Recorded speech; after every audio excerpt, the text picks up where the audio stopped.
ये देखिए 2019 के लोकसभा नतीजे और ये हैं 2024 के लोकसभा नतीजे। राजस्थान में बहुत नीला आपको नजर आ रहा है, उत्तर प्रदेश की तस्वीर बदल चुकी है, हरियाणा की तस्वीर बदल चुकी है। जो एक बड़ा राज्य है जहां पर अभी भी भगवा छाया हुआ है वो है मध्य प्रदेश। 29 seats in Madhya Pradesh. एक छिंदवाड़ा पिछली बार कांग्रेस का था, वो भी इस बार बीजेपी ने छीन लिया। और हमारे साथ इस वक्त लाइव भोपाल से मौजूद हैं मध्य प्रदेश के पूर्व मुख्यमंत्री श्री शिवराज सिंह चौहान। शिवराज जी, स्वागत है आपका। साथ ही साथ मैं एक आंकड़ा दर्शकों के सामने रखना चाहता हूं कि भाजपा के देश भर में जो उम्मीदवार जीते हैं उनमें सबसे बड़ा मार्जिन अगर किसी का है तो वो शिवराज सिंह चौहान है। इंदौर में ज्यादा था, पर वो इसलिए क्योंकि वहां पे कांग्रेस का जो सांसद कैंडिडेट था वो बीजेपी में आ गया। लेकिन अगर उसको आप छोड़ दें तो 8,21,000 के मार्जिन से शिवराज सिंह चौहान विदिशा में जीते हैं। शिवराज जी, स्वागत आपका। क्या रहा मध्य प्रदेश में ऐसा, राजस्थान में जो नहीं हुआ, हरियाणा में जो नहीं हुआ, मध्य प्रदेश में क्यों आपको लगता है कि बीजेपी को 100 में 100 नंबर आए?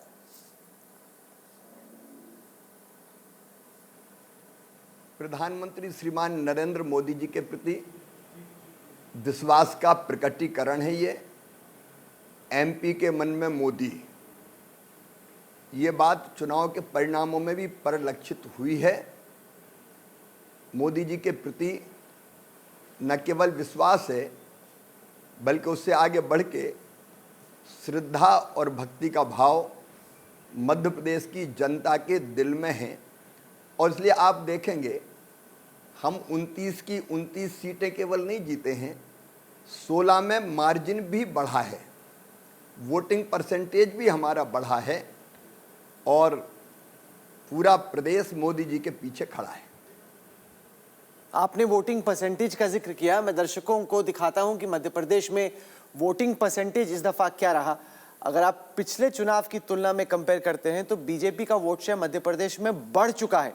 पिछली बार 59% था बीजेपी का वोट शेयर, इस दफा 60+ वोट शेयर है और कुल मिला के ऑलमोस्ट डबल है, कांग्रेस से ऑलमोस्ट डबल। लेकिन मेरा सवाल यह था कि अगर ये मध्य प्रदेश में हुआ शिवराज जी, तो राजस्थान में हमने देखा सीटें छिटकी, हरियाणा में हमने देखा बीजेपी को लॉसेस हुए और उत्तर प्रदेश में तो बहुत भयंकर लॉस हुए।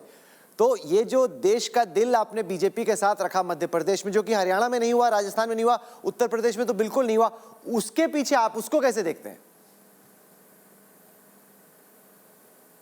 देखिए, ओवरऑल अगर आप पूरे चुनाव परिणाम को देखें तो तीसरी बार लगातार एनडीए 300 सीटों के आसपास पहुंच गया। हमको चुनाव परिणामों को संपूर्णता से देखना पड़ेगा और उस दृष्टि से अगर हम देखते हैं तो प्रधानमंत्री श्रीमान नरेंद्र मोदी जी के प्रति ये जनता का विश्वास ही प्रकट होता है। एनडीए कोई आज बना हुआ नहीं है।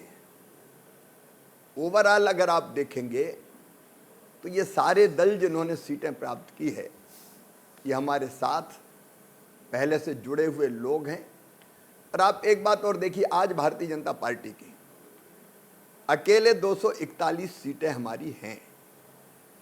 आप 1991 में लोकसभा चुनाव के परिणाम देखें तो कांग्रेस को केवल 232 सीटें मिली थी और वोटिंग परसेंटेज भी उनका 36 था। लेकिन नरसिम्हा राव जी ने तब सरकार बनाई थी।